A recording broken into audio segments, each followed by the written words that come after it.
চেষ্টা করুন, সাধনা করুন। চোরে শোনে না ধর্মের কাহিনী, চোরে শোনে না এই সমস্ত ভালো বয়ান, চোর শুনবে না, দুর্নীতিবাজ শুনবে না। আমি বিশ্বাস করি যতদিন পর্যন্ত দেশ পরিবর্তন করবেন, দল পরিবর্তন করবেন, নেতা পরিবর্তন করবেন, যদি নীতি আদর্শ পরিবর্তন না করেন দেশে শান্তি পাবেন না। একজনের নাম এ, একজনের নাম বি, একজনের নাম সি।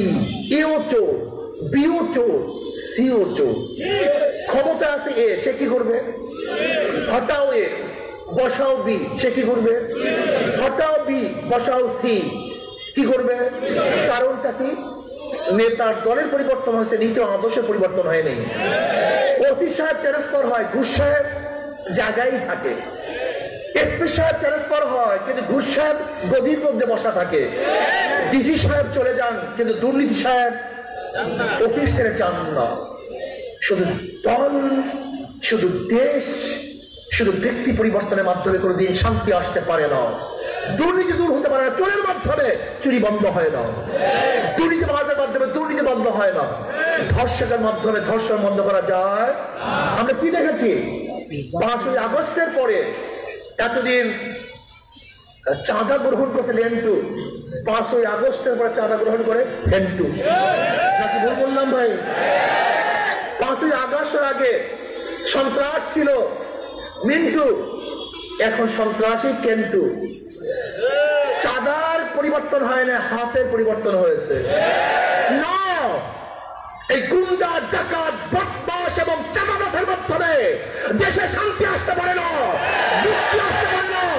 এর জন্য মানুষ জীবন দেয় নাই, আন্দোলন করে নাই, সংগ্রাম করে নাই। এর জন্য বাংলাদেশের মানুষগুলি রাস্তায় ঝাঁপিয়ে পড়ে নাই। আমাদের জীবনের মায়া ত্যাগ করে রাস্তায় চাঁদাবাজি করার জন্য লাফিয়ে পড়ি নাই, বরং চাঁদাকে বন্ধ করার জন্য লাফিয়ে পড়েছিলাম। বাংলাদেশ আর চাঁদা দেখতে চাই না, গুন্ডামি দেখতে চাই না, মাস্তানি দেখতে চাই না। যারা চাঁদাবাজ ওদের প্রতিহত করতে হবে, বাংলাদেশকে বিদায় দিতে হবে ইনশাআল্লাহ।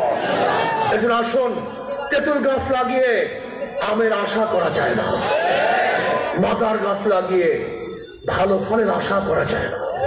এই গুন্ডা এবং চাঁদাবাজের মাধ্যমে দেশে শান্তি আসতে পারে না।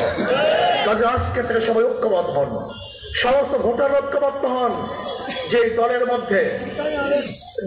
দলের মধ্যে চাঁদাবাজ আছে, সন্ত্রাসী আছে, গুন্ডা আছে, মস্তান আছে, ওদের দল করব না, ওদেরকে ভোট দেব না, ওদের সাথে হাঁটবো না, ওদেরকে সাপোর্ট করবো না। যদি আপনারা ঐক্য হন, ভোটার ঐক্য হন, তাহলে কোনো গুন্ডার দেশের ক্ষমতা আসতে পারবে না, কোনো সন্ত্রাসী ক্ষমতা আসতে পারবে না। আজকে থেকে ইনশাআল্লাহ চাঁদাবাজ মুক্ত, গুন্ডা মুক্ত, জুলুম মুক্ত, দুর্নীতি মুক্ত এক দেশ করতে চাই। এর জন্য প্রয়োজন শান্তির প্রতি ঘাত পাখা। কথা বলেন না কেন?